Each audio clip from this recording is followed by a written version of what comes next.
Hello and welcome back to Tech and EduSpark Hub, where technology meets education.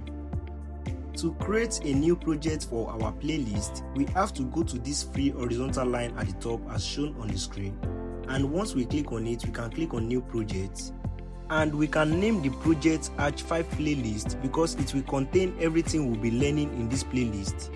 And under this Python version, on interpreter type, make sure you are having the latest Python version installed in your computer, as at the time I was making this video, I was having the Python 3.13 version, so your case might be different. Just make sure you are having the latest Python version installed on your computer under the Python version. And once you create the new project, you should be having what you are seeing right here on my screen. But there are some cases when you create a new project, the Python interpreter will not be configured with the new project you created.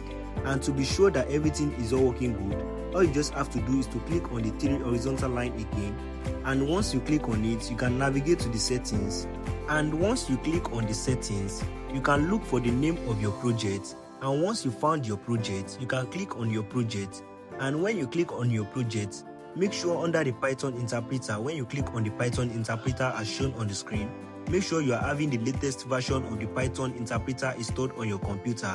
And in my case, we are having the Python 3.13 in my computer, and I can be sure that everything is all working good now. And make sure you are having the same on your own case. And in our next lesson, we'll be looking at the for loop, and don't forget to hit the subscribe button. Give this video a thumbs up and turn on the notification bell so you won't miss what is coming next. And until then, keep learning, keep coding, and I will see you in the next one.